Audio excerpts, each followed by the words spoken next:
All right, two beings that just, inspire absolute terror, right? Ati, the malevolent goddess. That says everything about this being. Versus Ammit, the devourer of souls, which also says everything about this being.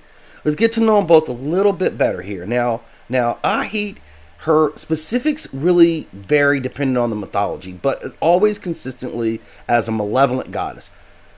Typically embodying destruction, chaos, and darkness, she thrives spreading fear, disorder, and devastation.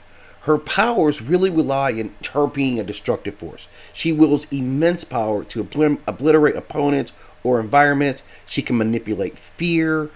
Even in divine beings, she can corrupt minds and sow discord. She wields dark magic, including curses, illusions, and necromantic abilities, as well as immortality and divine resistance. Her real strength comes out of her raw destructive ability, which is catastrophic on many levels. Her ability to engage in psychological warfare, exploiting fear and chaos. Her weaknesses may be in relying on those things too much. Now, Ammit, which you know from mythology, is a hybrid creature, part lion, part hippopotamus, and part crocodile, and tasked with taking the souls of corrupted beings after their heart gets weighed.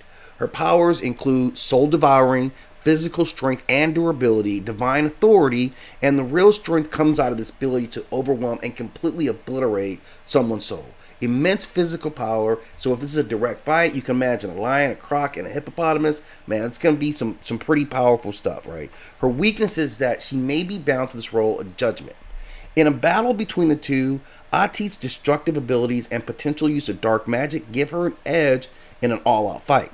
Ammit's powers rely on her role being a devourer of souls, which could directly counter Atit's malevolent presence.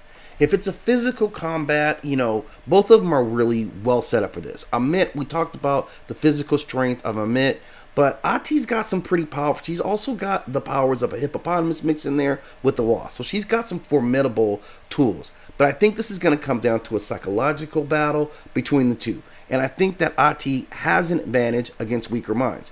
Now, with Ammit's purpose-driven task, she may not be affected by that at all. It's going to really come down to two things.